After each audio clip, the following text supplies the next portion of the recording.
Good morning, everybody.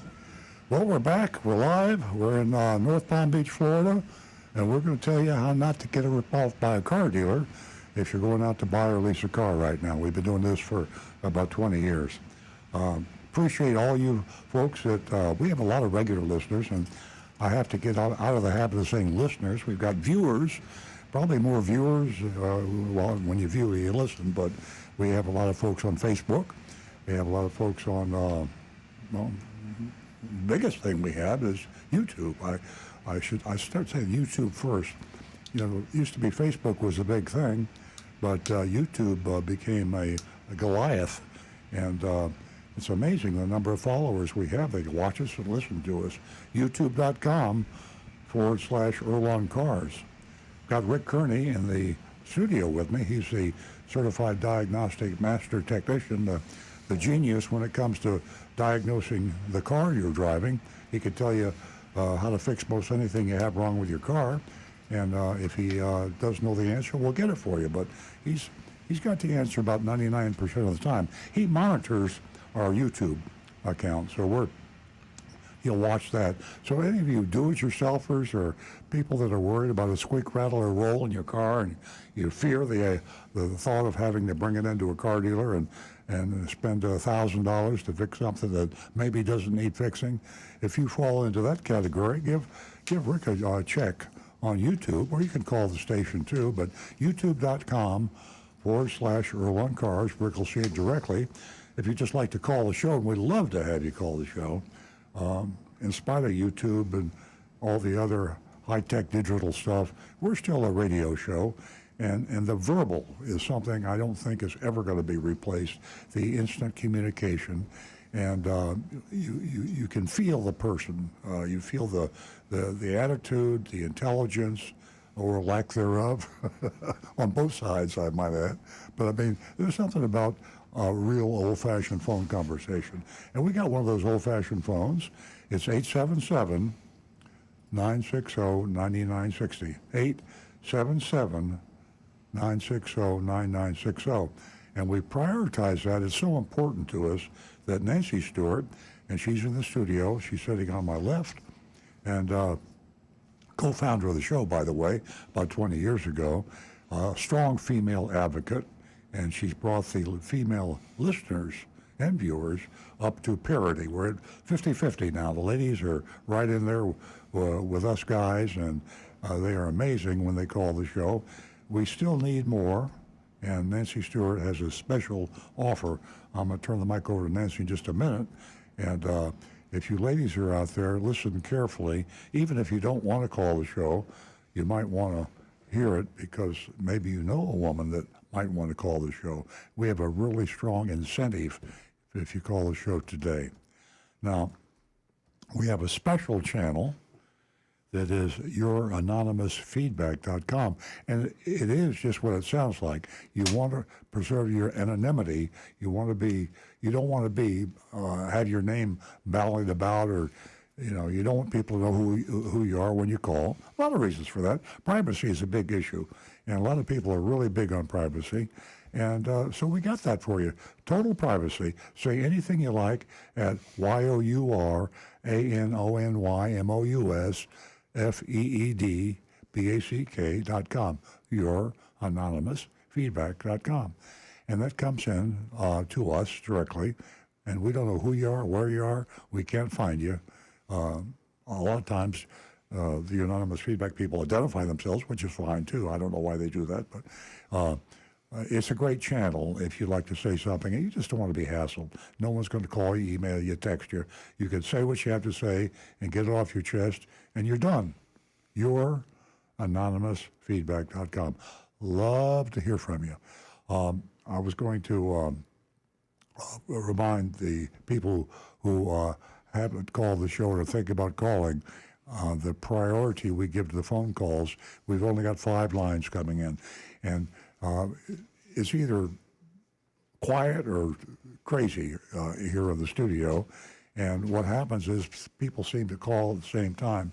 So I stop talking. If we had a phone call right now, Nancy would tap me on the shoulder, and we would take your call. If Rick is talking, anybody talking, we will stop and prioritize the phone call. And we appreciate your understanding that when we do have them backed up, sometimes we have to ask you to call back next week because we want everybody to have their turn. And if we have all of our lines tied up, people get a busy signal. And I hate it when that happens, when people can't get through the switchboard. So 877-960-9960. That's our phone number, 877-960-9960. Probably ought to write it down because you probably haven't thought of anything right now. You might think of something later. And if you wrote it down, you could just call 877-960-9960, and you're here, and we will talk to you, and we'd love to hear your opinion. The good, the bad, and the ugly. Don't tell us what we want to hear. Tell us what you truly believe. And if you want to be critical, that's great.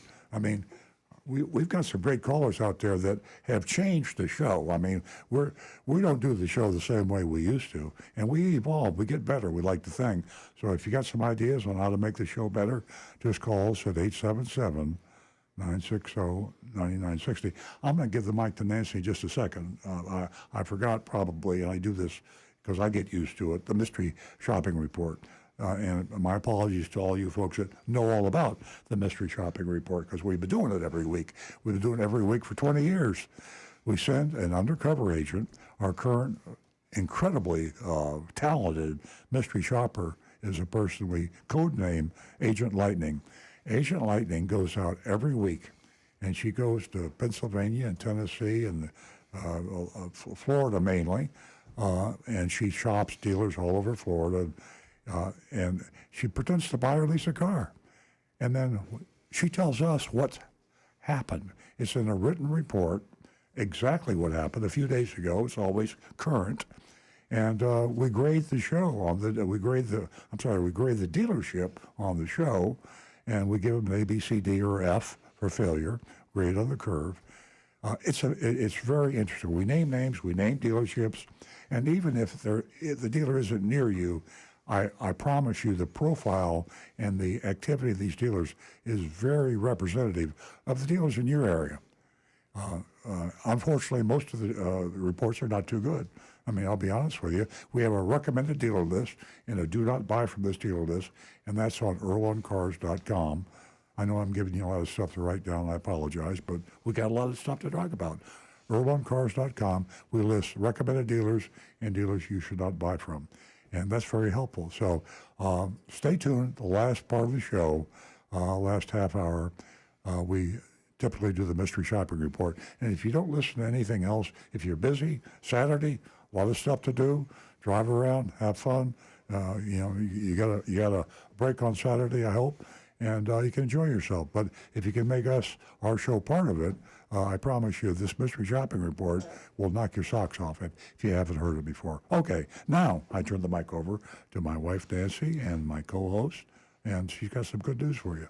Good morning, ladies and gentlemen, and welcome. This morning, $50 for the first two new lady callers. Yes, $50 for the first two new lady callers. And for those of you that have been instrumental in getting us to where we are today, I just want to thank all the ladies and all of you that have called, all of you that have sent me thank you cards, and we appreciate you helping us get into the right direction. We have a whole lot to get to, as Earl said. Mystery Shopping Report, we have our Dog of the Week, and that's via a video. And I want to give a shout out to Elsa, who is a volunteer out at Big Dog Ranch, and she will be emceeing the video for us and telling us all about Paco. And also, if you want to jot this down, you can take and you can adopt from the Big Dog Ranch, and you can go to www.bigdogranchrescue.org, and you can go there and you can take a look at all the dogs, and most of all, you can take a look at Paco, which is a large breed, mixed breed dog, and he is a real cutie pie, so you can stay tuned for that. That'll happen just about, I'll say 10 minutes before the mystery shopping report. that we are going to have. So, with all of that said, stay tuned, buckle up. We're going to have a great time. And you can also give us a call at 877-960-9960. And you can also text us at 772-497-6530. YourAnonymousFeedback.com. Take advantage of it. We are going to go straight to the phones, and we're going to talk to Bob from Lake Park. And Dawn, if you would please give us a call back, I'll take your call right away. Good morning, Bob. Good morning. Good morning. How's everybody this wonderful good. day? We're great. Good. Okay. I just wanted to put it out there, first of all, Palm Beach County Animal Shelter is in dire straits. They have way too many pets down there and not enough capacity. Yeah. And they just announced that they may have to rework their program of putting the animals to sleep. Yeah. I just think it's a shame. And then I also heard that Furry Friends up in Jupiter now is no longer taking any pets in because their adoption is way down. People are not adopting pets. So I know you're a big supporter of the Big Dog Ranch, but I just thought I'd mention that. Well, I appreciate that, Bob. Why do you suppose that is? I've seen the same thing on the news, that there seems to be a surge of people bringing their pets into the Palm Beach County shelters. Well, I got a pretty good idea why. Why? I mean, I have three cats. I told you I have cats. Well, the cost of pet ownership has become very expensive. I mean, you go to the vet, so every time you have to take them to a vet, you know, it's very expensive, and the food, everything is going way up. I see. On that end. If you look at the latest inflation numbers that came out, and you look at the categories of what's going up the most, I think I discussed this with you once before about how car repair has gone way up.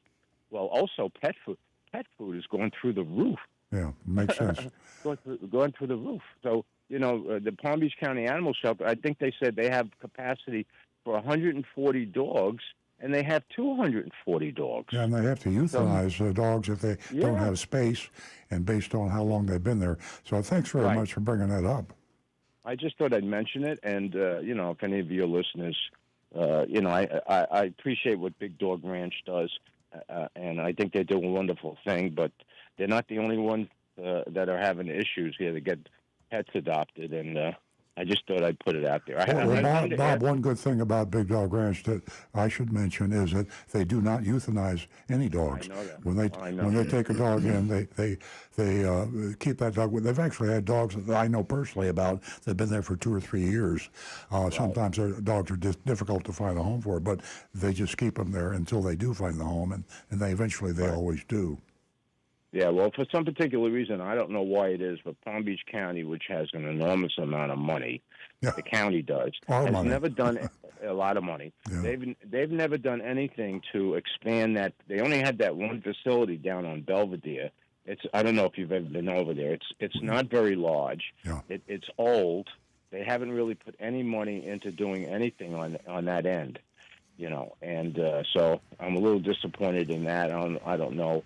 If you know any of the county commissioners, you might want to make a phone call. You might have more leverage than I do. That's a great idea. I think anybody out there to call the Palm Beach County Commission, because that's disgraceful that they would not fund something as important as, they literally have to kill these dogs, and to allow that to happen when all they have to do is vote some more money to build and expand the shelter they have. But that's great, Bob. Thanks for suggesting that. Matter of fact, they used to have a truck that used to go around and cover the north end up here that would do the spade and neutering, and they did away with that about. Terrible. Hey, Bob, we got to get to our next caller. Thanks a lot for that very important message, and I will repeat it during the show. And thank you so much. Wonderful. Thank you so much. Thank you guys you, Bob. Have a great weekend. Thank you. Bye-bye. Same to you. 877-960-9960. Or you can text us at 772-497-6530. We're going to get to our next caller, and that's Mary. She's calling us from Pompano. Good morning, Mary. Hi. Hi, Nancy. Hi, Earl. Hi, everyone. Hi. Thanks for all you do. I've called before. I have a family member that had a car accident. Clearly, she was rear-ended. The other car's insurance company paid for the whole thing. However, now we're seeing some articles about filing diminished value claims, and they're talking about getting the car evaluated as to how much it's been diminished. It didn't have to be towed. The other guy was totaled.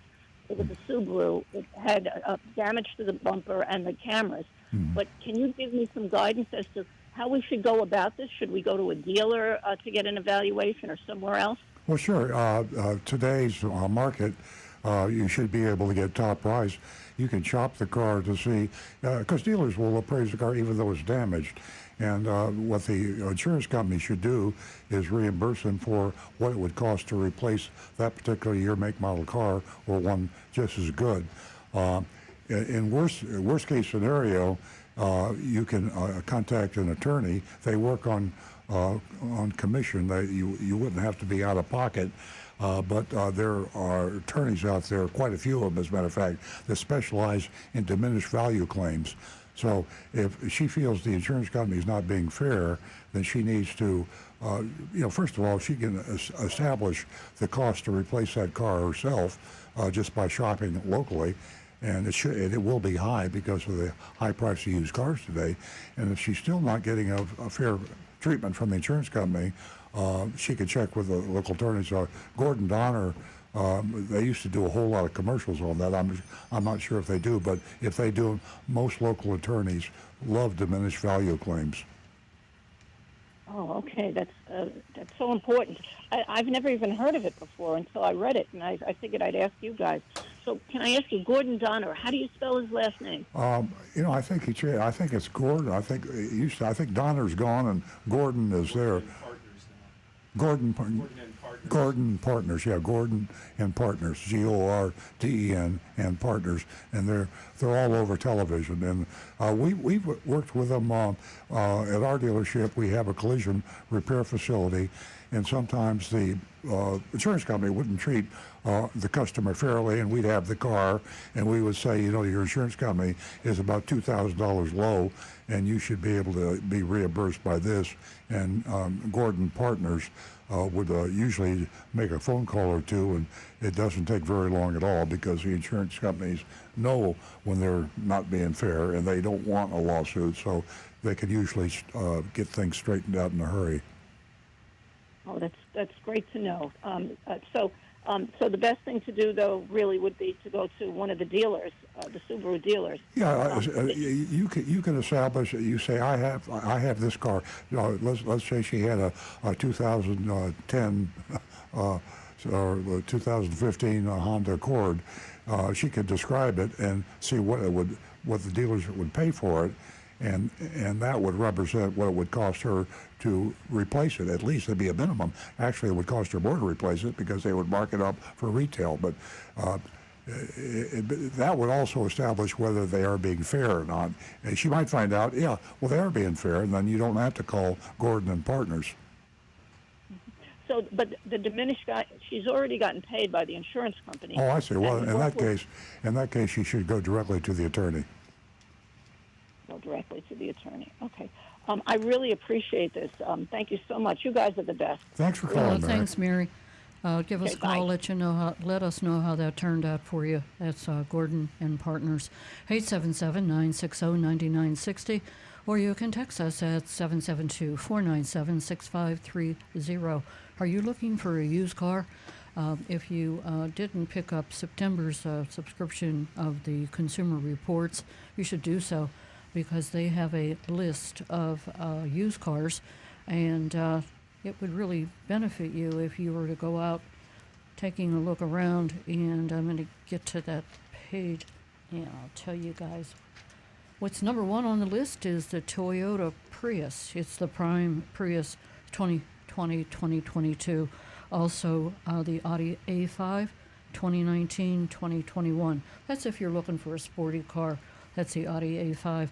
A large luxury car is the BMW 3 Series 2020-2021. 2021. The Lincoln Corsair 2020-2022, it's a small SUV. And also the Honda Passport. The Honda Passport, I'd say that it's a mid-size SUV, and that's the 2020-2022. So that's just to give you an idea. That's from the Road Report and the Consumer Report. That number again is 877-960-9960, and you can text us at 772-497-6530. Don't forget, youranonymousfeedback.com. Rick, do you have anything from YouTube or text? Well, we've got Anne Marie's opening text. Let's bring that one up. Good morning, Anne Marie. She says, "Good morning. Your Toyota dealership's used car department sells pretty much all makes of vehicles. I was wondering if a customer comes in and buys a used vehicle that is Cadillacs or Subarus or BMWs, or would the customer be better off taking their new pre-owned vehicle to an independent shop that specializes in their particular brand?" Well, my personal view is if you can find an independent mechanic that specializes in certain brands, talk to them and find out where they got their experience. A lot of technicians start out working for dealerships, then go open their own shop and specialize in the brand that they were trained in. And Rick, excuse me for interrupting. Of course, it would depend on the complexity and severity of the issue. If it's something relatively minor, then most any good mechanic can take care of any make car. Oh, absolutely, Yeah. absolutely. If you have a technical challenge and you have a European car, you might want to go to one of those type of independents that specialize in that type of cars. Exactly.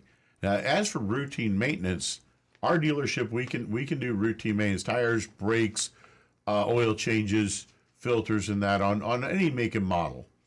However, finding an independent mechanic that is very experienced in the brand can save you a lot of money, because even our shop, our dealership, we've got a much higher overhead, and therefore we do have to charge a higher labor rate.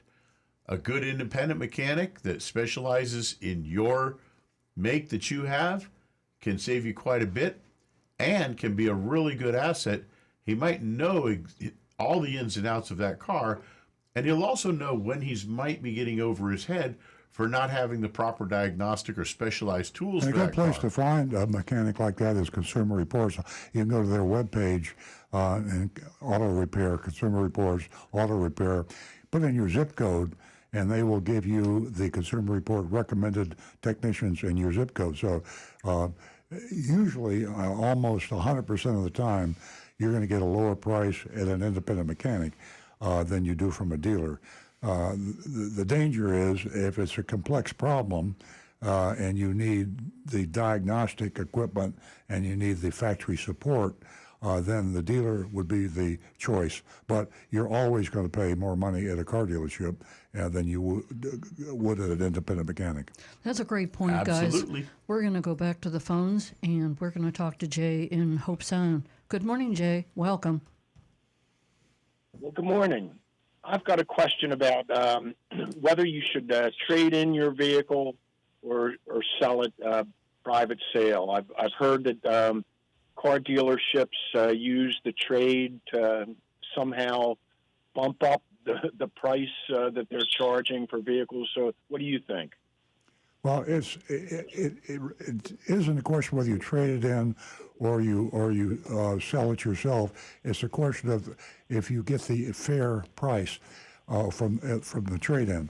And but your point is extremely important. I'm glad you brought it up. What you should do before you even consider trading the car in is establish the true wholesale value. And you can do that so easily today, easier today than ever before, because there are so many independent players that have come into the business, like Carvana and WeBuyAnyCar.com and Vroom. And CarMax has been around a long time. But CarMax would be the first place I'd go to find out what I thought my car had in value wholesale.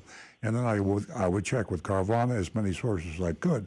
Then I would go to the dealer I wanted to buy my car from. I'd say, I want to trade my car in, And the reason you want to trade your car in is because you get a sales tax exemption in most states. In Florida, you save yourself 6% of the value of your trade. So if you've got a car that's worth $10,000 and you trade it in Florida, you get a $600 savings essentially on the new car. But if you don't get a fair trade-in allowance, that savings isn't going to really benefit you. So establish the true value and then try to trade it in for what you know you could sell it to the other dealer for, the other Carvana or to CarMax. You say to the dealer, you're going to give me $10,000 for this car. I could get $12,000 at CarMax. Now he might say, well, go to CarMax, or he might say, oh, we can give you $12,000 too. Well, if he gives you $12,000, then you save $720 on the new car you're buying. Yeah, that makes sense. I hadn't thought about the sales tax Yes. angle. And what about the Palm Beach Post classifieds? Do you know, are they any good for selling vehicles? Well, I'm not going to ask you how old you are, Jay, but I know that you're over 21. Nobody uses the classified Palm Beach Post ads anymore. And I say nobody, that's not literally. Occasionally, when I go out and pick up my Palm Beach Post in the morning, I look up and down the street and I'm the only one getting the paper. So it isn't a very good source of anything, to be honest with you. So you can check, you can do classified, online classified, and that's better than nothing. But I don't recommend anybody try to sell their car personally to an individual. And if you're talking to the individual that says he'll pay you $10,000 for the car, next thing you know, he wants you to finance it for him, or next thing you know, he'll get you the check tomorrow, or maybe the check's no good. Or I mean, there's too many variables when you're dealing one-on-one with a person to buy a car. You're far better off today than ever. I mean, it's so easy to sell a used car today. Low demand, high demand, low supply, and all these sources like Carvana and WeBuyAnyCar.com that are competing with each other. CarMax, as I say, is another source. So forget the classified ads and go straight to the dealer. If your used car is a Kia, then you go to 2 or 3 Kia dealers' used car departments and say, I want to sell my car. These Kia dealers' used car managers are dying for used cars. They're short of used cars. They can't get enough. So it's a seller's market for used cars. You take that Kia used car manager, say, I want to sell it. No, I don't want to buy a Kia. I just want to sell my used car. And you get a bid. Say, I'm going to the other Kia dealer and see what he'll pay me for it. And next thing you know, you get a really nice price for that used car. And Jay, here's 2 other options for you, cars.com and autotrader.com. Right. Okay, and you mentioned Kia. How is their reliability as compared to Toyota? I know Good. Toyota's like... Good. When they came to the country, when they first came here, Korean manufacturer, it was kind of a junky car, and they got their act together. Now they build a high-quality car. You look in, the same thing is true with Hyundai. Of course, it's the same company. And you look at Consumer Reports, and the quality of those Kias and Hyundais is quite high today. And Bob, Jay, there's also Facebook Marketplace. It's best for local ads. I don't want to monopolize your time, but when is the best time of year to buy a car? Is it like just before the year ends? Or? It used to be really, really important. Not so much anymore. The new cars are introduced over such a long spread. We'll be getting 2024s out any month now. In fact, there might already be some 2024s out. It used to be they would all come out in September, October. So you'll see the new car introductions coming in August, September, October, November, and then into the next year. They could introduce a 2024 in 2025. So I will say this: a good time to buy a car is toward the end of the month, and then at the end of the calendar year too, because there is a lot of pressure on dealers to sell a certain amount of cars in a month. Manufacturers have incentives, and there is a lot of commissions and bonuses paid to people if they get X number of cars in a month. So at the end of August, for example, on August 31st or even September 1st, because the books don't always close on August 31st, but at the very end of August, you could usually get a better buy on a car than you can at the early part of the month or the middle of the month. Okay, so this would be a good time to start shopping. Start shopping now, yeah, exactly, yeah. Yeah, don't go out cold on August 31st and not know what you want. Research consumer reports, research pricing, get online, know what you need to know, and then on August 31st, that's when you sign on the dotted line and you get a much better price. Now, what is the smallest compact that Toyota sells? Is that a Yaris? Is a what was that again? What is the smallest compact car that Toyota sells? Would that be a Smallest Yaris? back? Right now, that'd be the Yaris, Yeah. our smallest car. And does that have the same engine as a Toyota Corolla? It does, but there's multiple engines available in them. Yaris usually comes with the smaller 4-cylinder. However, if you got lucky enough to get hold of one of the GR Yarises, that's a little rocket ship. Not many on the road. Very few. They're mostly in Japan and Europe, but there's a few of them have made it over here. Yeah, just a few. Jay, if you don't have any other questions, I'm going to suggest to you that you take a look at Earl's latest column. Excuse me. It might be time to buy a new car. Some auto manufacturers are discounting, and what he means by this is that these incentives are popping up now, and they haven't for a long time. So you want to look for all of that. So you can either pick up the Florida Weekly and see the column, or you can go to Hometown News? Earl on, yes, Hometown News. Also, Earl on Cars, and you can read one of his columns or so many of them, depending upon what you're looking for. Jay, thank you so much for the call. Thank you so much. And Goodbye. have a great weekend. 877-960-9960. Ladies, $50 for the first 2 new lady callers. $50. Give us a call. How was your shopping experience? Are you looking for a car? How about service? 877-960-9960. And we are going to stay with the phones. We're going to talk to John from Palm City. Good morning, Good morning John. to everyone. On my mind today is Tesla. We all know how they're expanding. They're just making the plant, it's near Berlin in Germany, twice the size. They're the largest selling luxury car in the world, largest plant in Europe, and they're full speed ahead. It's unbelievable what's going on with them. But I'm going to have a question for Earl. Tesla, in March of 2015, Earl mentioned about Connecticut once with the Indian reservation. But people don't know, in 2015, the then governor, Governor Chris Christie, declared Tesla, allowing it to make a direct sales operation in the state of Florida. He had New Jersey. He had a lot of flack with it. The Motor Vehicle Bureau was against him, but all he insisted was that they have service areas for the Tesla that they're selling directly to the consumer. I want to ask Earl, does he think that there's any possibility that our present president, the man in the White House, could make an executive order and declare that all manufacturers sell directly in all 50 United States? I don't think there's any chance at all, John. I mean, that would, it would, legally, I don't think he could do it.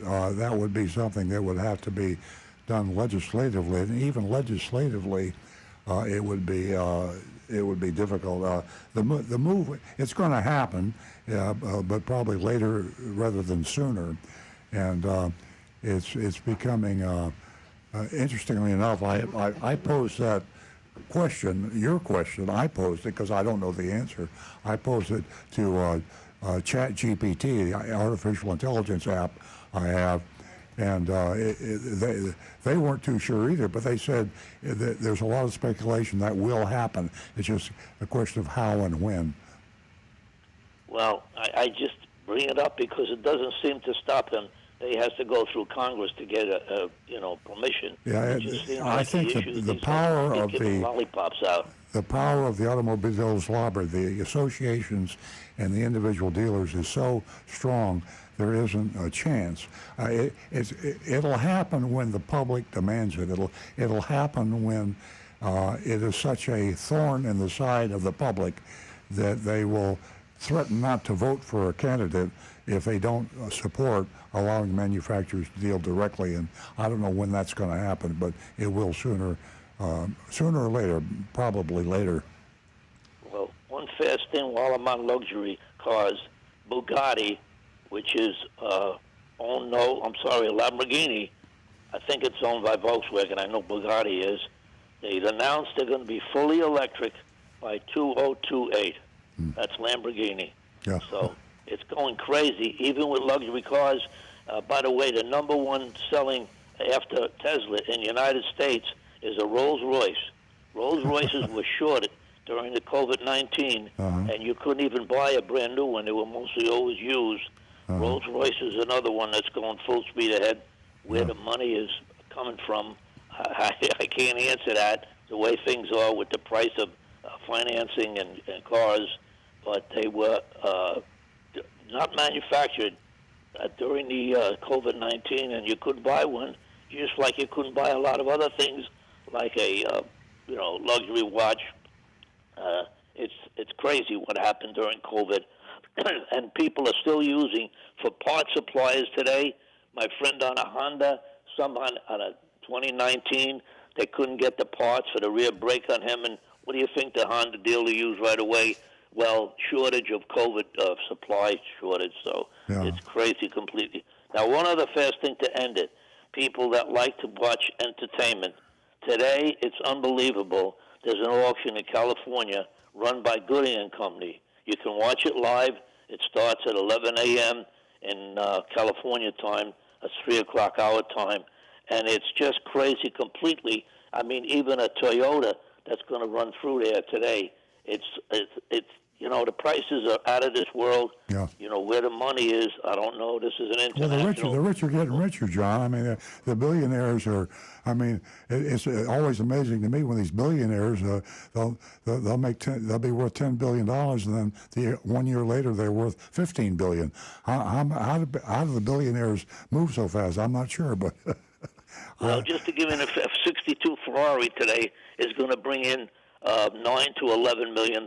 Yeah. It's Ferraris and Maseratis, and those cars are just completely crazy off the board. But I just thought it's interesting because it's a live auction, and people are like me. I like a kid in a candy store. Yeah. Just annoy in watching it. By the way, the commission is like 12%. Really? Well, not bad. It's for the rich and famous. Hey, John, it's amazing that you should mention this because I was taking a look at the business finance in the Wall Street Journal this morning, and they're auctioning off this Ferrari. It's going to go for $60 million in New York. That's a new Ferrari, or is that an old Ferrari? And that's a 1964. Holy mackerel, $60 billion. Well, a 67 Toyota today is going to be up to $1 million. Wow. $1 million on the auction today. So Wow. if you're not doing anything, it's nice free entertainment. Exactly. Thank you, John. Thank you so much, John.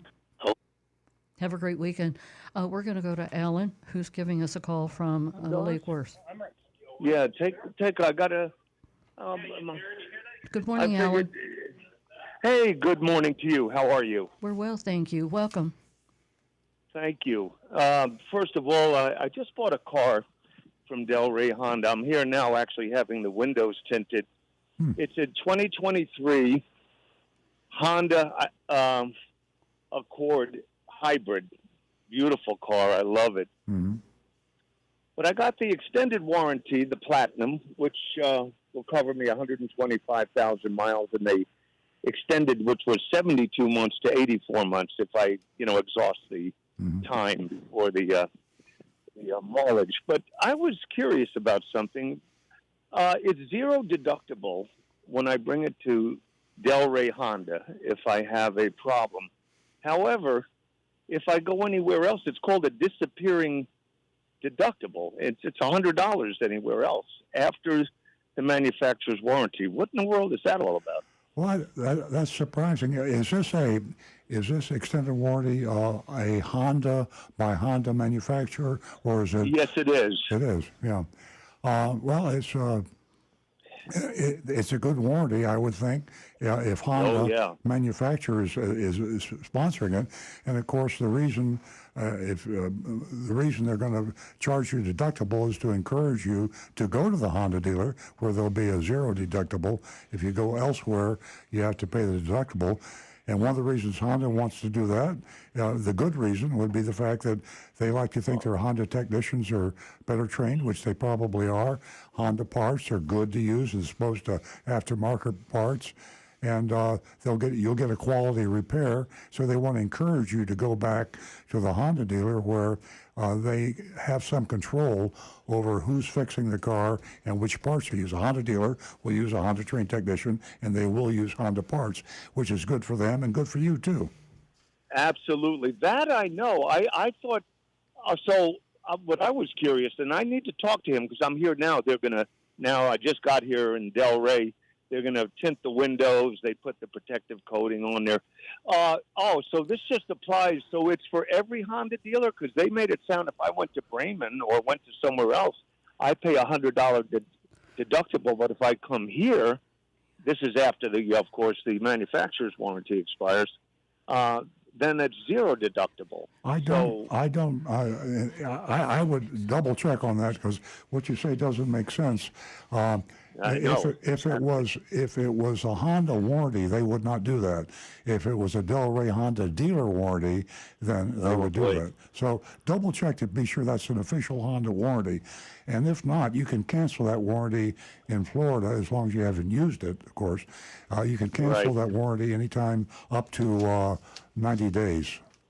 Beautiful, beautiful. But I love the car, though. Yeah, wow. Yeah, and you can buy a Honda warranty that extend the warranty, and that. But a lot of dealers like to sell their own warranties, and they have their own company, and it's a warranty company, and they sell you. They make a nice profit. You can't blame them for wanting to make a nice profit. Work to start it. Yeah, amazing. Alan, you sound like you fell in love all over again. I did. It's been a while since I've been in love, so it's a beautiful thing. Honestly. Well, thank you so much. It's a great car. You bought a great car. Yeah, sounds like a beauty. Enjoy that Honda.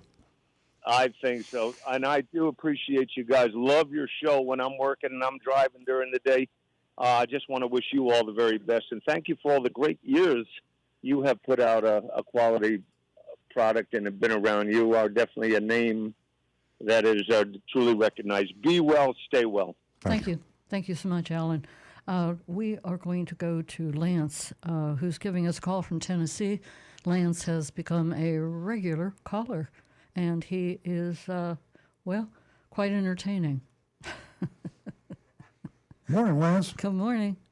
Well, Earl, it's Saturday morning, and I couldn't let it pass without a little song. Oh, boy, I got a song.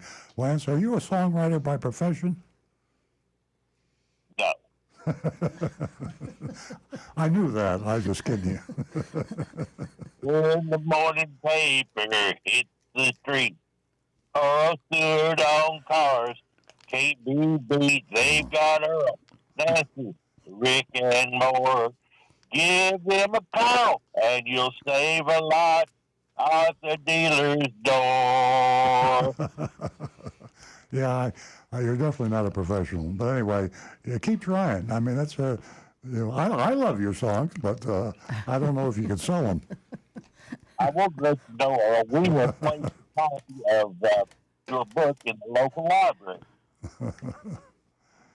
I stopped by the library the other day, and they say that several people have checked it out. So that's good. Yeah. Well, we appreciate you calling. We need a little levity on this show, and you provide that now weekly, and we look forward to that. So I can't wait till next week and hear what your next song is going to be. I've got one last question. Have you heard anything about my favorite dog, Wheelie? We haven't, and shame on us. What's that? The dog we had earlier, the one that had Cowboy? No, the one that with Wheelie. the bad, yeah, Our first one. with a bad leg. Uh-huh.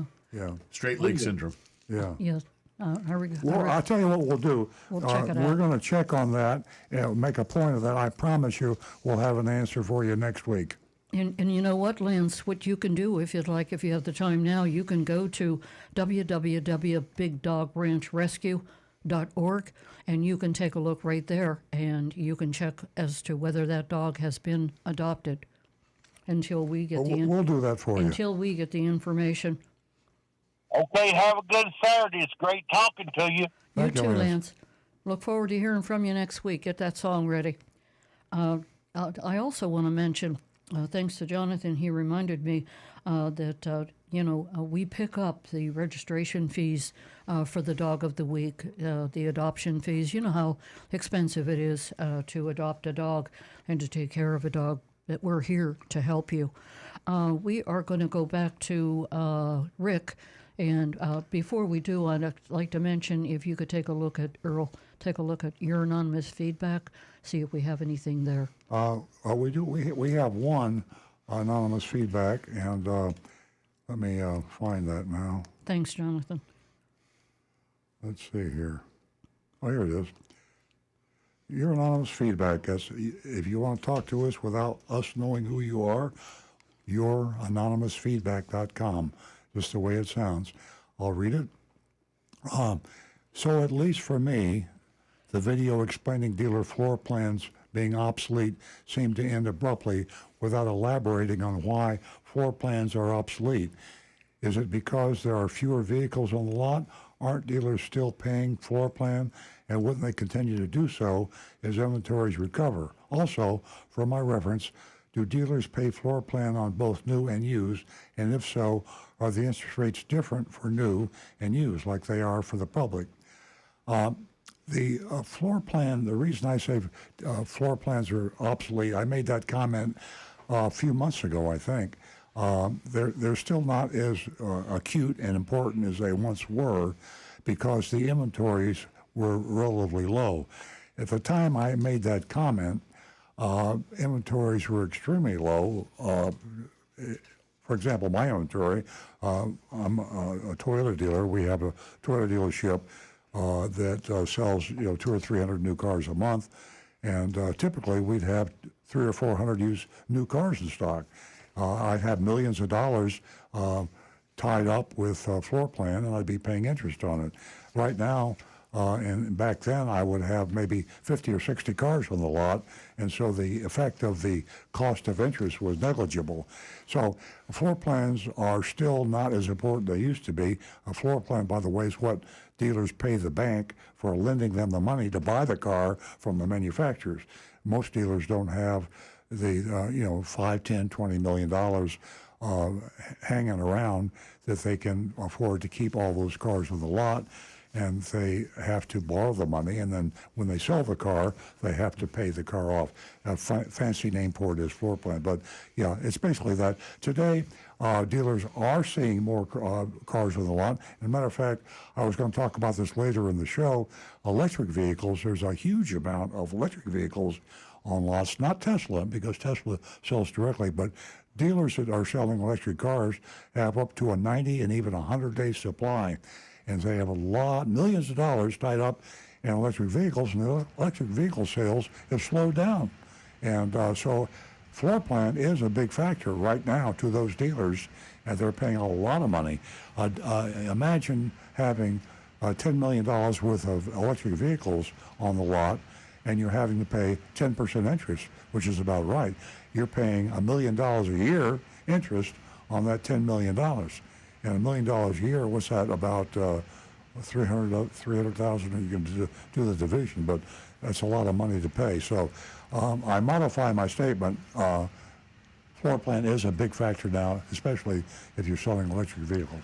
And to your point, recently I was reading Warren Buffett selling off, I believe it's like 45% of GM stock because of the vehicles in the pileup. Yeah, General Motors having a hard time selling electric vehicles. So and when you get his Warren attention, Buffett sold half his stock.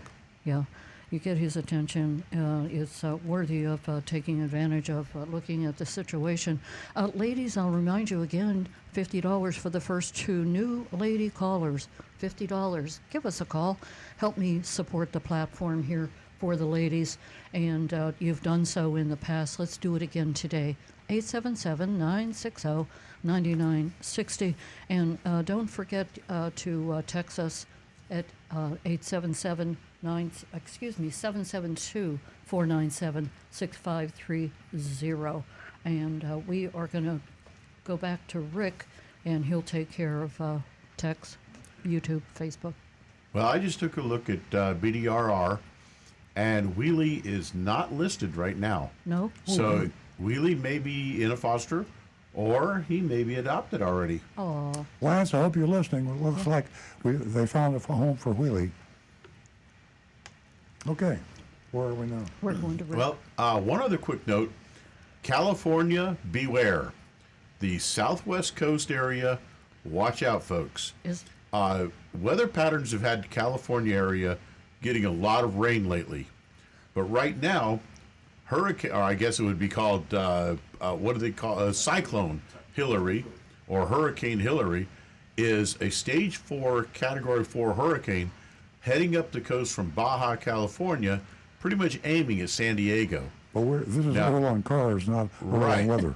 But there's a reason why I'm mentioning this. exactly. As we have seen right here in South Florida, Yeah. when they get all that massive rain, with all the heavy rains they've had, they're going to start having flood cars.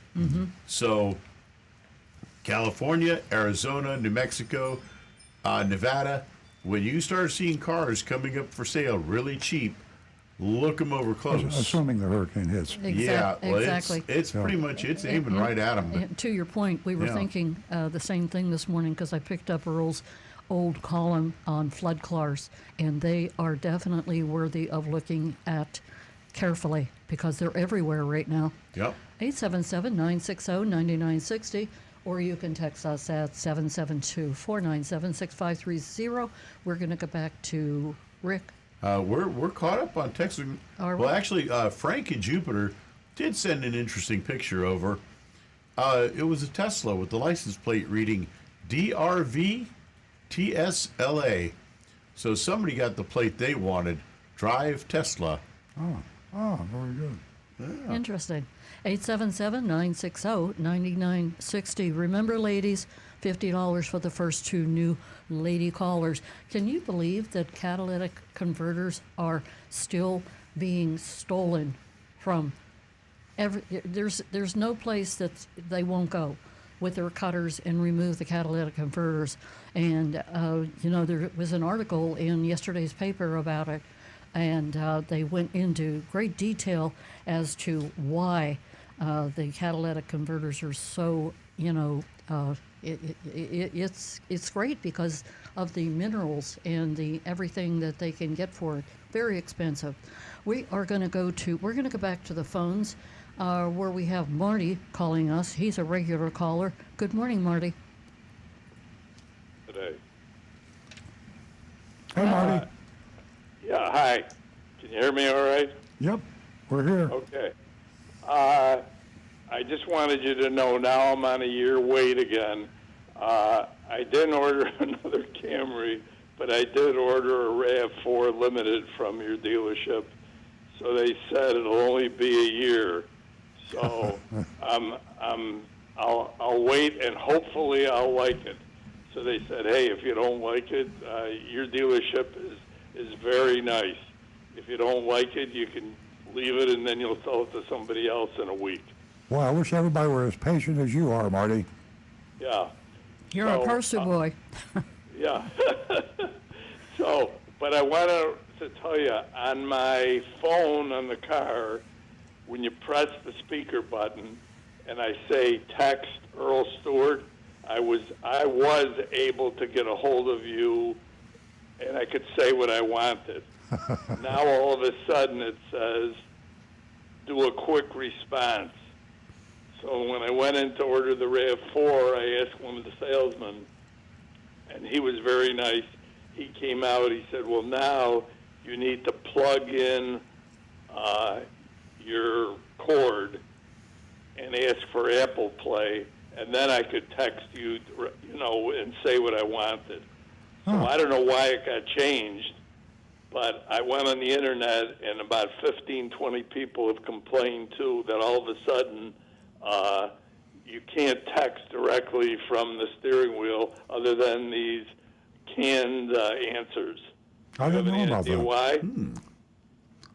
That may be an update through the phones, or it may be one of the over-the-air updates to the radio systems. Toyota's always trying to keep on the cutting edge with the safety concerns, and when they change stuff like that, unfortunately, that's one of their changes they liked.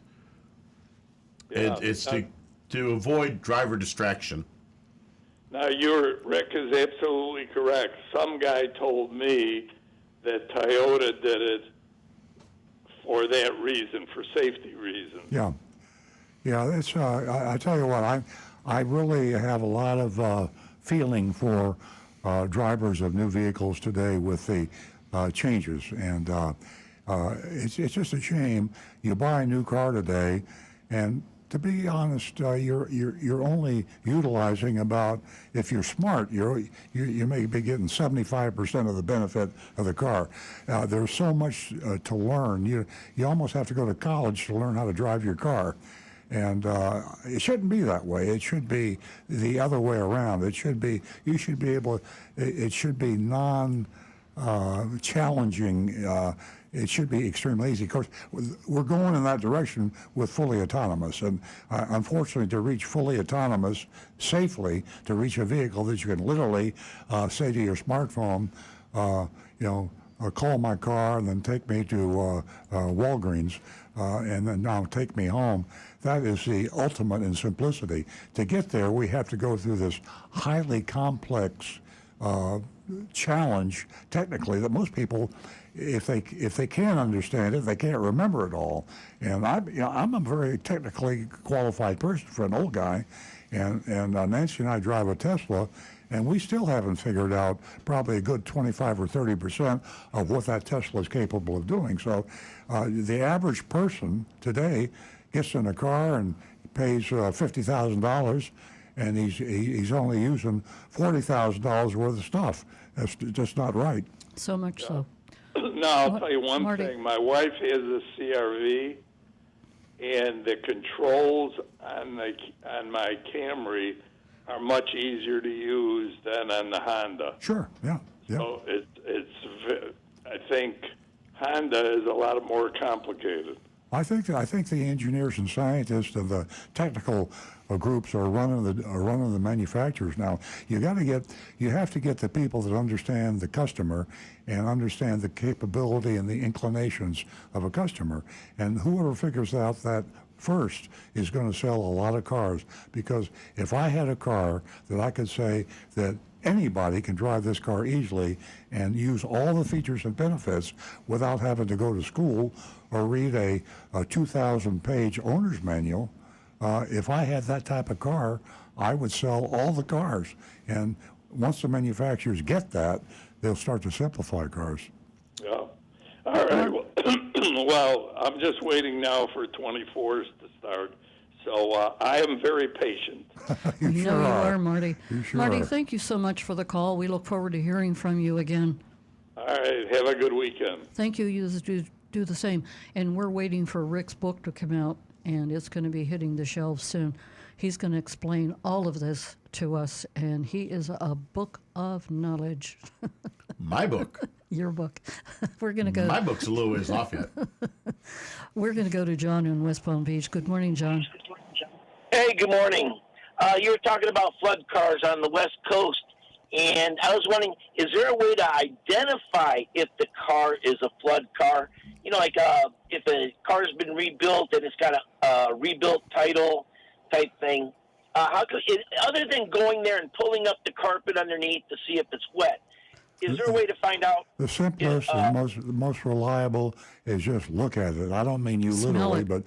but take it to a technician, a qualified technician, and any qualified technician, you have to pay them. I mean, it takes some effort, and skill, but a good technician can look at a car, put it up on the lift, and check a few areas and tell you better than the insurance company or the title or anything else whether that car has been in a flood. Am I right, Rick? Absolutely.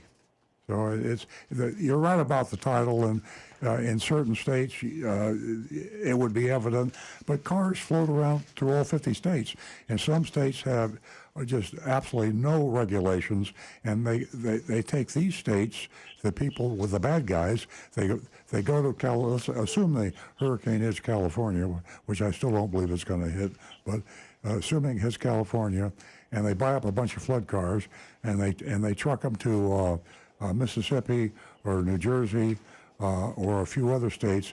These are states that are able to wash the title, they call it.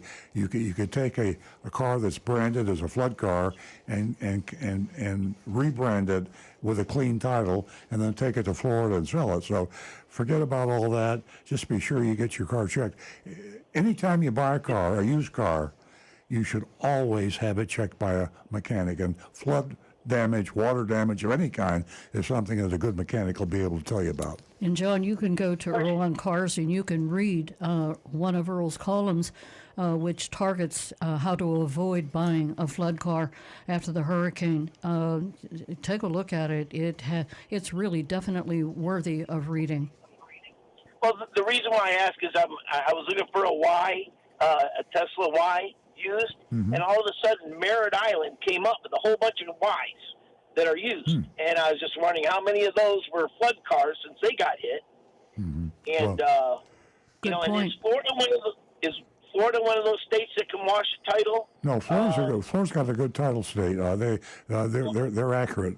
So if there was anything damage done to that car, the Florida title law would save you from being, buying a flood car.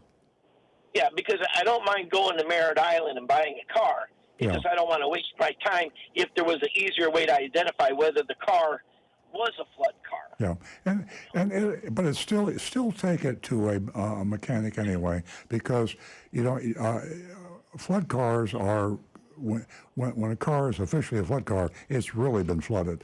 But you can have minor damage, and you want to check the mechanics and the electronics of a car anyway. So spend $200 and get yourself a independent mechanic. Don't take the seller's mechanic. Get your mechanic and pay him a couple $100. Say, please check this car over. Would you buy this for your mother? And tell him to check for water damage, any kind of damage, and mechanical reliability.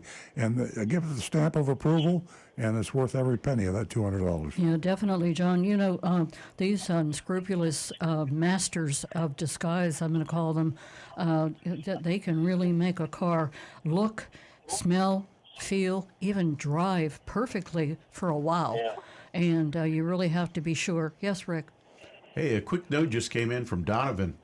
He says, for the caller, wait on buying a Model Y if you can.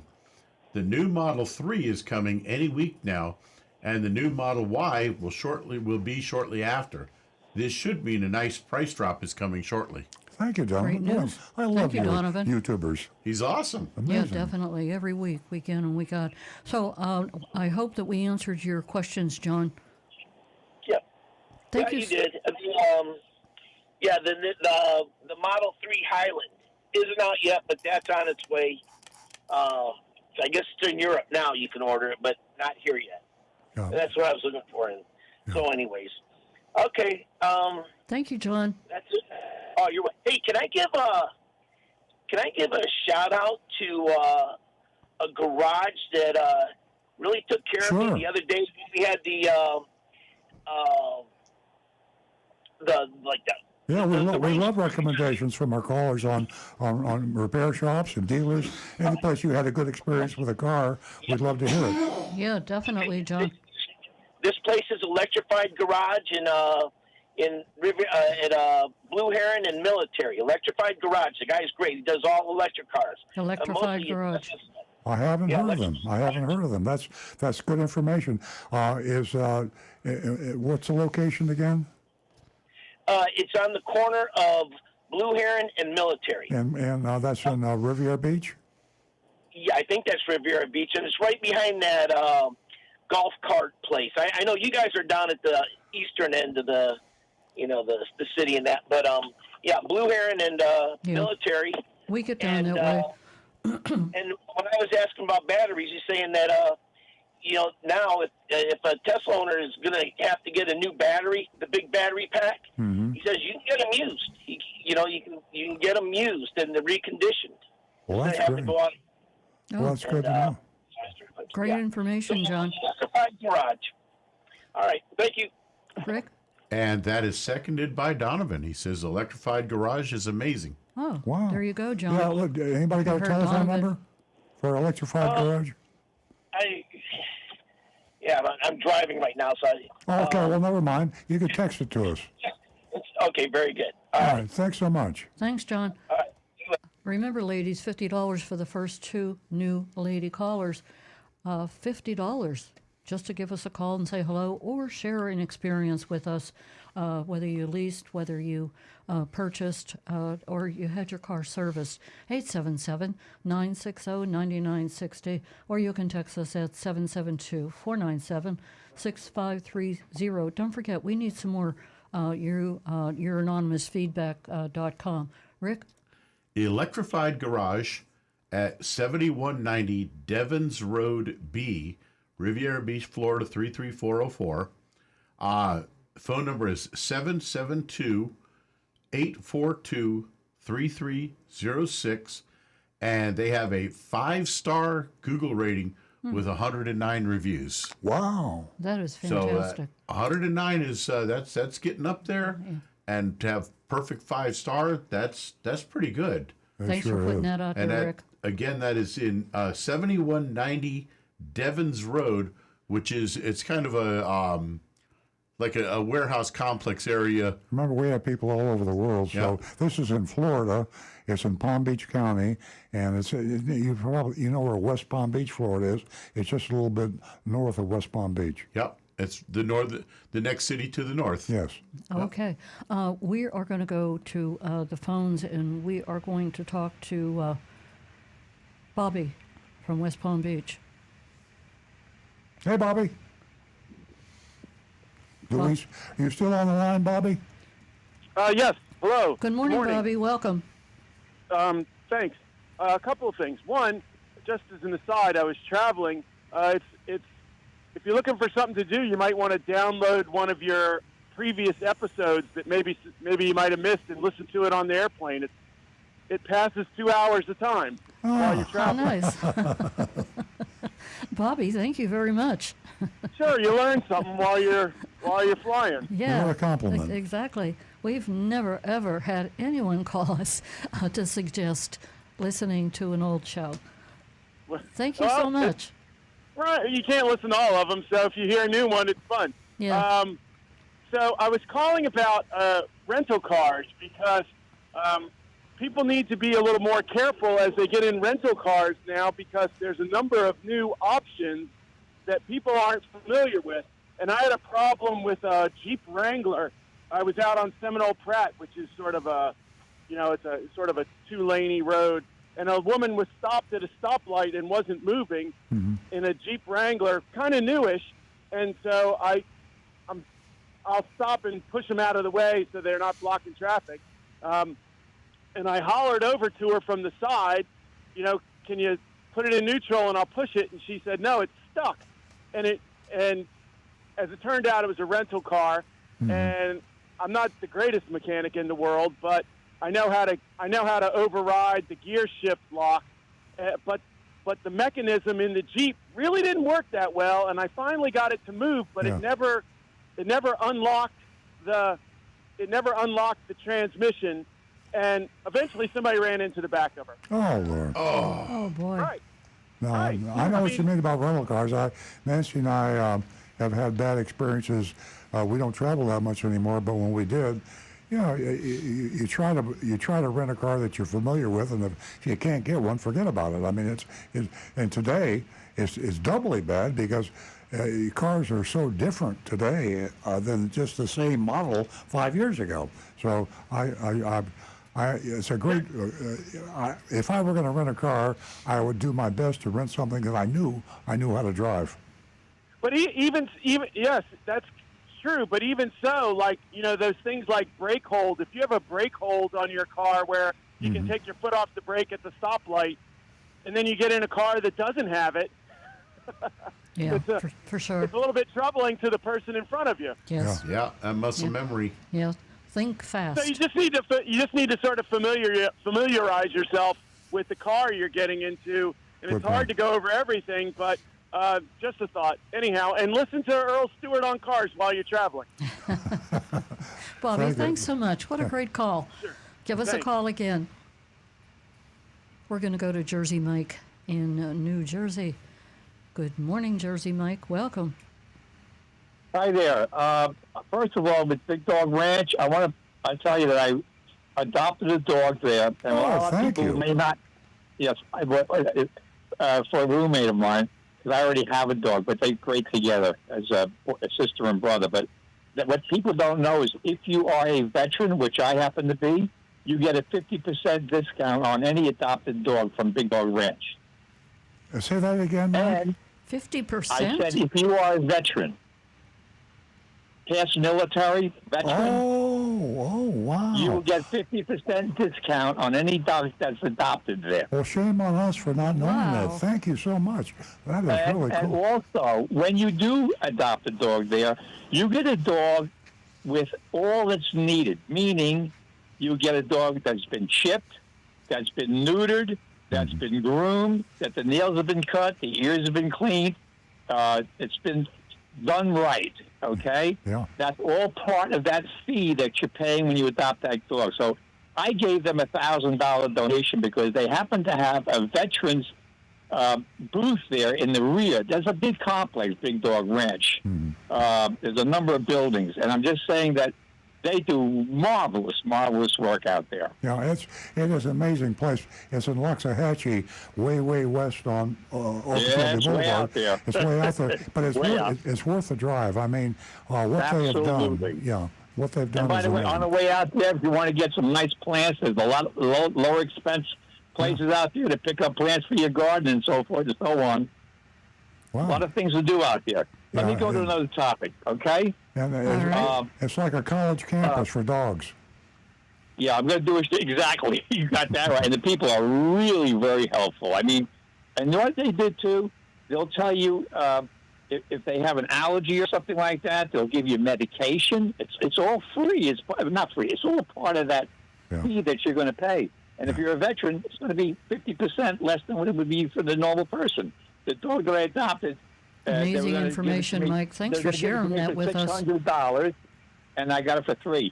Charlie's Auto, shout out, next to the place where the electric car place is over there on Blue Heron and Military Trail. Charlie's Auto will do body work on your car that's absolutely phenomenal and at a very, very low price. Charlie's Auto. Yep. And where is it again? It's right next to the electric place. It's in the rear. It's like a warehouse, and he has a sign out front, Charlie's Auto, so you can go in the office in the front when you pull in the front parking lot. But his shop is in the rear. Yeah, so it's you're plugging Big Dog Ranch and Charlie's Auto. We need all the referral. Word of mouth is the way to go. And, all the advertising in the world, it's all BS, most of it. And when you have someone that has personal experience that you know and trust, gives you a referral, that's the way to adopt a dog and the way to get your collision repair done. Yeah, great information, Mike. I got one last question I want to ask, okay? Mm-hmm. I had at one time, many years ago, a 1957 Eldorado Brougham. This is the car that has stainless steel top. It had suicide doors that opened from the middle, 4 doors, and it had air ride, meaning it would sit down low until you turn the ignition on, and then it would rise up in order to drive it. Do you have any idea where I might be able to find something like that in the United States of America? Just Google it. Call John from Palm City. He knows where all the old cars are. Yeah. And you can Google it. Go to artificial intelligence. I don't like it. I'll tell you what. We will. If you will text us, we will text you his phone number, and I guarantee Okay. What's your text number? 772-497-6530. 772-497-6530, and then we'll text you back his Also, Mike, you Great. can go to online automotive marketplace. Jot that down. Online automotive Yes, and that's it. That's online automotive marketplace, and it's marketplace. Hemmings, HEMMINGS.com. Hemmings.com. You know what? That reminds me. When I was young, Thanks, they used to have a catalog that came out.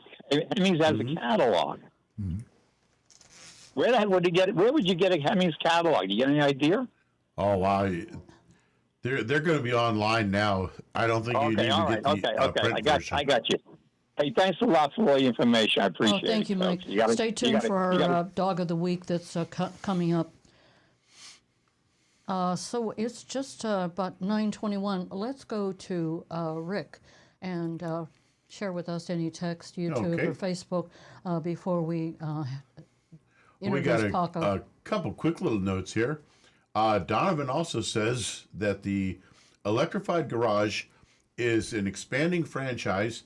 They're also in Ocala and Amesbury, Massachusetts. Oh, so it's not an individual. It'll be eventually a growing chain. Right. You know, that is such valuable information because now it will be available in other areas, and there'll probably be a standard.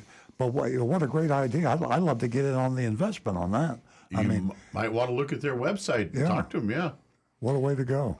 And Tom Steckel says, hey, we drove the Camry V6. He's got a relatively new one from Orlando to Henderson, North Carolina, and averaged 37 miles per gallon with a V6 Camry. That's pretty decent. Yeah. And a quick note here from Julie Fine. She says, for the lady last week who wanted a new blue car, you might consider having a wrap put on your car. Order, get what color you can, and then have it wrapped. Yeah. Now, I have seen some wraps on cars, and the color choices are unbelievable. The different shades in the colors, the different textures. And if you want to change your color, you just take the wrap off and put another wrap on, whereas painting a car would be much more expensive. Exactly. That's one of the things that I've even considered. For a text we had come in from Deck, he says he had a problem with his Lexus where every time he'd plug in his phone accessory to charge his phone in the power outlet, it would blow the fuse. My advice, Deck, try a new cable or the little power adapter. Usually that's the first thing that's causing that problem.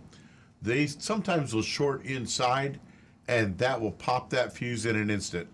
So for about $10, you get a new adapter, a new cable, and give that a shot first before you do anything else. Also, make sure that the fuse you're using is what the vehicle calls for its rating. If it calls for a 15 amp fuse, don't put anything higher and don't go lower. Make sure it's the proper rating fuse. Gotcha. Boy, what a great exchange of information this morning here at Earl on Cars. And I didn't mention early, but I really want to thank all of you who tune in, and because you are a huge part of the show, and that goes for everyone here who thanks you. Rick? And one last one for Kim Appreciates Life. She says, electrified vehicles and Charlie's Auto for body work. Thanks for the info, both on Blue Heron and military. Yes. And yes, I checked the location. It's the southeast corner of Blue Heron and Military Trail, and it's in behind the big golfing center there. So you'll see all the signs for all the golf carts, and it's kind of a whole warehouse complex there, and they're kind of right in the backside of those. Yeah, that gives everyone an idea of the location. You have anything else, Rick? We're caught up right now. It's just about the clock, about 9:24. Earl? Yeah, I want to talk about my latest blog again. My latest blog had to do with the fact that now is the time you might want to consider buying a new car. And the reason, the reason this is a good time is that the inventories that dealers have, in some cases, are extremely favorable. And if the dealers have larger inventories, they're back to the good old days when you could negotiate, when you could use competition to bring the price down. For 2 years or almost 3 years now, it's been a seller's market, and you pay what the dealer asks, and that's the end of the conversation. Now is a good time to think about buying a new car. If you get into this, do some research as to availability. It's easy to tell if a dealer's got a lot of cars. You drive over, or you look at his website, or maybe that's not such a good idea because they lie about their inventories on their website. But if there's a lot of cars on the lot, then you're going to be able to get a better price. Now, one of the things that you want to do when you decide which car you want, and you would decide that a manufacturer had a lot of cars shipped to the dealers, and you'd also decide that you like that car, and you check that car out any way you want to, quality-wise or performance-wise. My blog talked about a Jeep Wrangler, and I looked on the Jeep factory. That's Stellantis, but they make the Jeep. Stellantis used to be Chrysler Dodge Jeep, and now it's Stellantis. You look at the Jeep manufacturer's website, jeep.com, and they show you the manufacturer's incentives. Now, believe it or not, the manufacturer on certain Jeep Wranglers is offering a $4,000 kickback rebate to the customer. Now, it goes directly to you, not the dealer. So now you know about it because you've gone to the manufacturer's website, Jeep, in this case, jeep.com. It could be Chevrolet.com, it could be Honda.com. You go to the manufacturer's website and you look under incentives and sale items, and they will tell you what the manufacturer will rebate to you. Now, when you go to the dealership to buy, you have a negotiating edge because the Jeep dealers have a lot of Jeeps. I mean, a lot of Jeeps. Local dealers, I see them all the time advertising, and they do have a lot of Jeeps. Now, they won't tell you about the manufacturer's rebate. What they will do, unfortunately, is when you're negotiating, when you go to buy the Jeep, they will take that incentive and put it into their profit. And the way they get your money is by getting you to sign a form when you're buying the car. And if you bought a car recently, you'll remember the huge amount of paperwork. You sign here, sign here, sign here. You're signing 5, 10, 15, 20 documents, and half the time you don't know what you're signing. If you can't know what you're signing because there's too much fine print and too much to read, so you just sign it. Well, what you just signed is a document that assigns your $4,000 rebate on that Jeep to the dealer. Now, if you haven't gotten that negotiated down in the price, you're just enhancing his profit. So this applies to any car you buy today. If you want to buy a new car, go to the manufacturer's website, see what incentives they are offering to you, and if it pairs up with the car, a model that you want to buy of that particular make, then keep that in mind when you're shopping and comparing the price that you want to pay with other dealers. So I'm not saying buy a new car today. I'm just saying start thinking about it and concentrate on those vehicles that have built up a high dealer day supply. And one of those would be Jeep, for example, and certain other models that have a lot of cars too. And you can go to Earl on Cars and you can read that column. You can also go to Florida Weekly. You can go to Hometown News. And that column, and just in case you forgot, is it might be time to buy a new car. Some auto manufacturers are discounting. So take a look at that. It's a great read. We are going to get to the dog of the week. It is now 9:29, and our dog is Paco. And Paco is, as they told us, is rambunctious. He's, it starts out, "What's up, guys and gals? My name is Paco. I'm big, young, and very rambunctious. He's a puppy, And he is 1 year, 5 months, and 2 weeks old. And he's a little doll, Paco. And he was found as a stray way back last fall when he was still a baby. He's calling himself a baby. He's a year old now. But nobody ever came looking for me. I may be some sort of a larger terrier. I'm a silly boy with a cute, crooked smile and a funny personality. Sometimes I even fall asleep standing up. I love toys, treats, and playing with all my friends, but I need to be reminded, play gently. I'm young.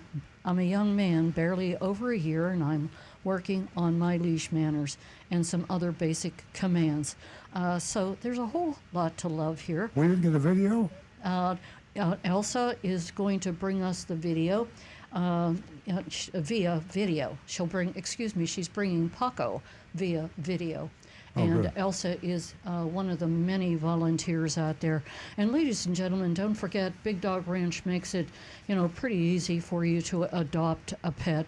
And there's, as I believe it was Bob who pointed out, being a veteran, you get 50% off your adoption fee. Yeah. And of course, we pay here at Earl Stewart the adoption fees and registration. So that's a big help. It's For Paco. expensive. For Paco. For Paco, yes. So I think I mentioned everything except the website. You can go to www.bigdogranchrescue.org and you can see Paco and all the other dogs, including, is it Willie? You said wasn't there? Wheelie. Wheelie isn't there? Wheelie, I didn't see him on the website at all anymore, so Oh, okay. I think Wheelie might have just found a home. That'd be great news. Okay, folks, we are about to get started with Paco. Meet Paco. He is a 1-year-old mixed breed, and he is a very sweet boy, but he has a lot of puppy energy, so would do best in a house that is probably experienced with dogs, has enough room for him to run around, and has people who are willing to play with him. He still has that puppy chew, so he definitely needs some good chew toys to keep his mind and his mouth occupied. He's a very quirky boy. One funny thing about Paco is that he likes to fall asleep standing up or sitting up. He doesn't need to be laying down to get some rest. He also loves to swim and to just run around and have a good time, but definitely needs a house that's prepared to train him. And one of the great things about us here at Big Dog Ranch Rescue is that when you adopt a dog, you can bring him back for some free training, and he would definitely benefit from that. But overall, he's a great boy, has some great potential to be your best friend, and really is a sweetheart. So if you're interested in Paco, please come to visit him, give him some love. He'll give you lots of love in return, probably some big hugs and kisses, and he would just love to find his forever home. Wouldn't you, Paco? He said yes. There you have Meet it. Paco. Paco. That's going to be one big dog. And you can tell how hot it is in Florida if you saw that video, because Taco's tongue was almost out on the ground. The whole time. Yeah. And we pay the $250 adoption fee. A lot of people question that.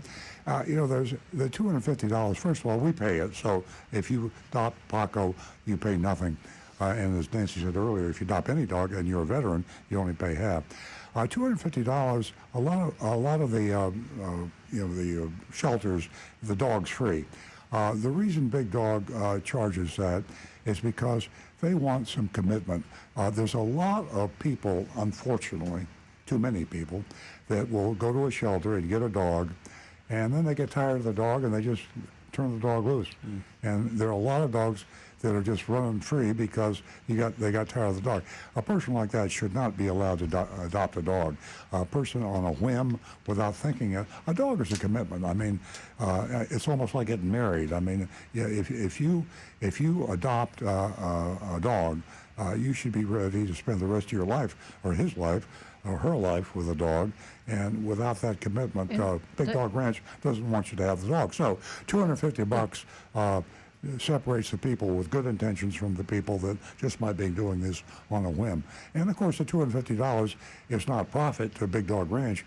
Every nickel that Big Dog Ranch can get in, they use for to take care of their dogs. Yeah, it's recycled and the into owner, Big by the Dog way, Ranch. Lori Simmons, Big Dog, I say the owner, the founder of Big Dog Ranch, a woman named Lori Simmons, she has given hundreds and hundreds and hundreds of thousands of dollars of her own money to build Big Dog Ranch. So the $250 goes for two reasons: to help build Big Dog Ranch, also to be sure that you're serious about wanting a dog. Also, they do a pretty thorough background check, and Absolutely. you just can't like waltz adopting in. a child. Yeah, and just take a dog away. So there's a lot. They put you through a lot. That dog is pretty important, and he's just looking to be loved. So also, let me mention that Confessions of a Recovering Car Dealer, Earl's book that's been out for quite a while. It's you can get this at Earl's book, or you can go to Amazon, and it's almost $20. But the proceeds, all of the proceeds from Confessions of a Recovering Car Dealer, it goes straight to Big Dog Ranch. So you'd be helping out tremendously to Big Dog Ranch. Okay, let's go to Rick. I've got one here from Kyle in Pennsylvania. He says, have you sold anything at your dealer for less than MSRP yet? At what point will you start to discount MSRP other than simple manufacturer rebates? He says, my new Toyota finally arrived at your dealer, pardon me, and my trade-in offer for my trade was a very poor price, but the new cars are still MSRP. Well, I think with the trade-in, whether it's from our dealership or any dealership, you want to be sure that you shop your used car, the one that you're trading in, and be sure that it's a seller's market for used cars. And by the way, used car prices are still strong. They've come down probably 10, 15% from, say, a year ago, but from 2 years ago or 3 years ago, they're still very, very high. So my advice is always to go to Carvana, WeBuyAnyCar.com, Vroom, CarMax. There's so many sources out there. Cars.com. It's a seller's market. If you're buying a car from our dealership and we gave you a poor price in your view, then you should shop and compare. We try to give a competitive price, but we can't pay the highest price for every used car. We pay the best price that we can pay so that we can put it on our lot and mark it up and make a profit. But Carvana might think that they can pay you more, or maybe CarMax can pay you more, so you should shop and compare it. If you haven't already, you can still come back and do that. We wouldn't want to take a car from you at a price that wasn't fair. So that applies to anybody buying a new car today. Always shop and compare your trade-in. And he does say, I know I can shop the trade-in elsewhere, but then I also have to pay $2,000 more in sales tax. Well, that's the factor. Unfortunately, Florida won't let you off the hook. You have to pay that 60%. Now, you say $2,000, you're buying a new car, a fairly high price new car. Sure, yeah, that's a fact. You always have to take into consideration the sales tax exemption. And this quick one from Brian on the text messages. He says, I have a 2017 Highlander. The black piece above the tailpipe is hanging and melting. Is this a problem, Brian in Jupiter? Absolutely. Either something's gone on and that piece has gotten way too close to the tailpipe, or your tailpipe is running excessively hot. You definitely want to get that checked out because it should not be melting that piece, and that could become a safety issue because it could actually start a fire. Great advice, Rick. I think that we are going to get to the mystery shopping report, and that involves all of you. You can vote a number of ways, and the text number is 772 772-497-6530. That's 772-497-6530. We went to mystery shop Wallace of Stewart, and Agent Lightning did a fantastic job, and Josh added his elegance of writing, and it is a great mystery shopping report. And you can send your votes to Rick on YouTube, Facebook. Like I said, there's a number of ways. Okay, Earl is going to get to the mystery shopping report. We picked a Volvo dealer because we haven't done Volvo dealers, and a few Volvo owners out there asked us to do that. So if you have somebody you want us to shop, let us know. We'll try. We only do one a week, so we'll try to abide. And I don't think we had a Volvo, or maybe very few Volvo dealers on our list that we have shopped. And as Nancy said, this is Wallace Volvo Stewart. Wallace is a chain. He used to be part of AutoNation a long time ago, and he retired from AutoNation and built another group of dealerships up. Interesting thing about Volvo, I checked on Volvo, and I thought I recalled they're owned by a Chinese company, and I never realized that they were. It was I'd forgotten it. I had heard it, but back in 2012, it used to be a Swedish company, Volvo. Everybody thought of it as a Swedish car, and now it's a Chinese company. Another interesting fact before I get into the actual report is that there's tariffs now being Chinese companies are being charged a tariff to sell cars in this country, and Volvo, by the way, has found a way out of this. Interestingly enough, and they found a kind of an obscure law made back in the 1800s, believe it or not, about taxation and tariffs. So they're exempt. So this particular Volvo, owned by a Chinese company, are not having their prices jacked up because of a tariff on Chinese companies. They got the exemption. So here we are in Delray, Florida. That's Stewart, Florida, a little bit north of Palm Beach County and Martin County, Florida. Wallace Volvo Stewart. Speaking in the first person as if I were Agent Lightning. I arrived at the Volvo dealership in the afternoon and immediately spotted a salesman inside looking out through the showroom window. I parked my car, strolled over to a vehicle that caught my eye, a beautiful XC60 with an MSRP of $53,105. Next to the window sticker was an addendum. I mean, we see this today almost all the time. Now, an addendum not being a factory item, but a dealer item added next to the Monroney label. This addendum had additional $1,797, almost $2,000 extra added over the MSRP, which was $54,902. They had on there $999 for Southeast Regional Adjusted Market Value. Sounds very official, doesn't it? Southeast Regional Adjusted Market Value. Custom pinstripes for $199, way more than what pinstripes really cost. A Wallace protection package of $599, and who knows what that entails, but it's fluff. It's ways to mark up a car, and that's the addendum label. $1,797 markup over the $54,902.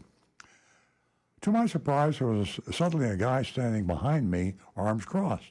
I turned around. He flashed a friendly smile, reaching out his hand and introduced himself as Jason. Curious about the car, I asked Jason if it was part of the manager special I'd seen online. I checked online and found the Wallace Volvo dealership, and they had a manager special. But he said no. They sold the last one just yesterday. If you were going to be suspicious, you'd think that might be bait and switch, may or may not. Another salesman chimed in mentioning that sometimes it takes a couple of days for sold cars to come off the website. Well, it shouldn't take that long, but some businesses are just sloppy, and it could be the case. I told him I was interested in this vehicle either way. Jason suggested we head inside so he could make a copy of my license and get some more info. Once that was sorted, he grabbed the keys and the license plate, and off we went back to the car. He explained a bunch of features, but I could tell he wasn't entirely confident. When I asked about the warranty, the salesman hopped out of the car to check the window, the window sticker. So now I know he's not totally versed. When he got back in, he admitted he was still getting used to the brand. He had only been here for 3 weeks after selling Audis before. So turnover is not uncommon, and oftentimes you have a salesman that just doesn't quite seem on to what's going on, and chances are he's only been there a short time. Jason shared a bunch of things with me. Volvo cars had a mild hybrid set up to help the environment rather than just gas mileage. The seats were certified by a chiropractor. I didn't realize that. Volvo says their seats are certified by a chiropractor association. Is super comfortable. And they have, I didn't know this either, they have a second key fob, and it's orange, and they can actually set the speed limits on your key fob. Interesting. I'm not sure why you would want to do that, but In case you have a young teen teenager. going to drive your car, you let them have the other key, Yeah, they get the orange. and they can only do 55 miles an hour. Hey, I love that. That's a great idea. And then, lastly, on this list of features and benefits that Jason's telling me about as I'm shopping, there was this factory air filtration thing for the air conditioning called Clean Zone Filtration with HEPA air filters.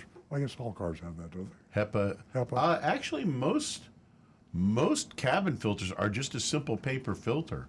Then you can get activated charcoal, but HEPA filters, those are going to be expensive to replace. But So they'll certainly be healthier. Those are good things, good features and benefits. Volvo, it's got a quality image in my mind, and I think Consumer Reports gives it a good rating, so it's a good car.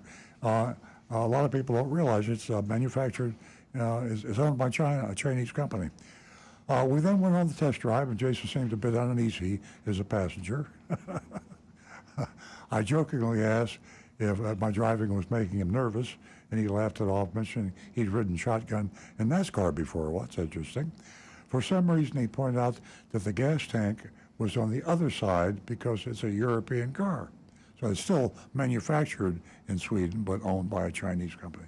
I couldn't figure out why that mattered. Well, I guess it doesn't really matter as long as the gas cap is on the same side. That would be confusing if they switched it back and forth. Well, again, when you look at the your combination meter, there'll usually be a little arrow to tell you which side of the car your gas cap is. On all cars? Pretty much all cars now. I think they've all done that. Oh, I didn't know that. Back at the dealership, he asked what I thought of the car. I told him I really liked it and asked if he could break down the numbers for me. We headed back inside to his desk way in the back. He filled out some paperwork, handed it to me, and asked for my signature at the bottom. It was a commitment that I'd buy today if the numbers made sense. Now, I just don't like that. I mean, car dealers are the only business I know that does that, but you sign this worksheet, which is not an official document anyway. Legally, I'm sure there's no obligation. It's to psychologically obligate you, and I just don't like that stuff. I mean, just you tell me what the good points about the car, and the price of the car. Let me make a decision. Don't pressure me in saying that I'll buy the car today if it's everything I expected it to be. Why would I buy the car? I want to shop and compare price. It's just the way a lot of car dealers do that. I'm not picking on Wallace Volvo. A lot of car dealers do that. I considered declining signing it, and if you did, they wouldn't insist, I promise you. But I ended up signing and told him I had to leave soon for a doctor's appointment. He wondered if I could just come back after the doctor's appointment, but I insisted on going through the numbers now. So off he went, over to the sales manager's desk, the game, back and forth, leaving me sitting there. He came back after about 8 minutes with a pricing sheet. And of course, we know what that is. That's the worksheet. And the worksheet says it's not an official document, and it's not a legal document, and you can't hold me, meaning that you can't hold the dealership to what's there because it's not a legal document. Bottom line is reiterating what they told me before, but he walked me through the sheet showing how the price matched the MSRP on the window sticker. So here's a real pleasant surprise, and this surprised me. They didn't charge me any of the add-ons, and they gave me a $750 discount. Wow. So, why the salesman didn't mention this before, I don't know. He was new, only been there 3 weeks, and maybe it was just an oversight on his part. But, you know, why have the addendum there? And for a few minutes, I'm believing I'm going to have to pay, was it almost $2,000? Yeah. More for all this junk, but they took that off without even me asking, and gave me a $750 discount. So here we are. Here's a car, a new car today, being sold for $750 below MSRP. Very rare. So you Volvo intenders, you Volvo fans out there, Wallace Volvo is selling this Volvo, what was the model? The XC60. Yeah, for $750 below MSRP. I thanked him for his time. He handed me his handwritten business card because he was new, hadn't had the cards printed up yet. Stood up, shook hands, and I made a quick exit. I called my daughter, who was waiting in the car, and urged her to get in the passenger seat so we could get out ASAP. She laughed, and by the way, as an aside, Agent Lightning has got, she's a family person, and sons and daughter and husband, and she often takes them shopping. Sometimes they come in with her, so very, very legitimate, and she really, really does a great job. But they were laughing about the fact that they're going to be chased, and so she should get out of the driver's seat and get in the passenger seat so Agent Lightning could get in and drive away. As I backed out of the parking spot, suddenly there was a guy knocking on her window trying to ask me a question. So they did come out. She opened the window just enough for them to give her his card, and I told them I was in a hurry, and we drove off. So they were both laughing as they drove away. Anyway, there's a mystery shopping report that started out typical or maybe even bad with a big fat addendum and a possible bait and switch, and turned out to a pretty good deal. I'm thinking for a $750 discount for any car today sounds pretty good, and on this Volvo, it sounds good. And that was not the door price, and actually it wasn't out the door price because technically she signed the waiver saying that she didn't buy it today. The price wasn't done again, so I don't think they would hold them to that.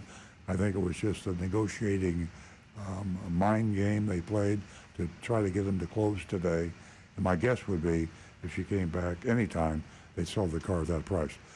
So there we are. We need to vote on this and see what the folks out there in the radio and Facebook and YouTube land think.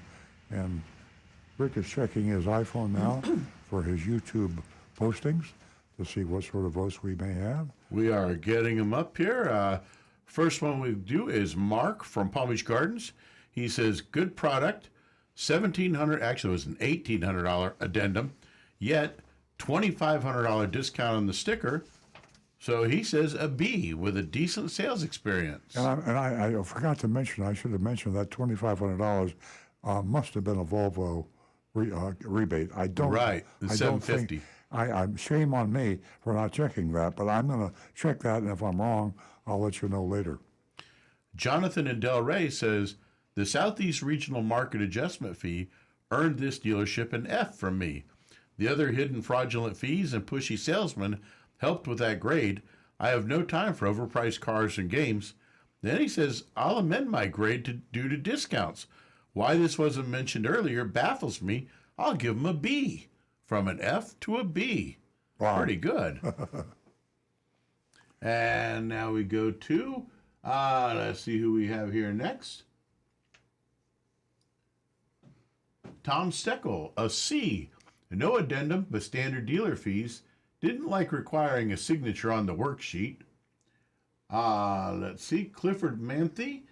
What was the doc fees electronic preparation of car fees, even though it was below MSRP? But he didn't leave a grade. Joseph Kelleher, D plus, would have been higher without the high doc fee. Tim Gilliland, a little weird with the addendum, but okay, B. Mark Smith, I give him a C. Brian Sedlatko, I personally don't like Volvo, however, I'll give him a B. Johnny Z. Fradley, B, not bad. And, Clifford says, no vote, not enough information. Rocky Blockatiel, they get a B. Could have been higher if the salesman had been a little more experienced. They could have had an A with that one. Alrighty, let's see here. And Negan 1, maybe it's shock value. Take off the addendum and a discount. Sounds like an A to me, unless they try to get you in the F&I. Kirk in West by God, Virginia.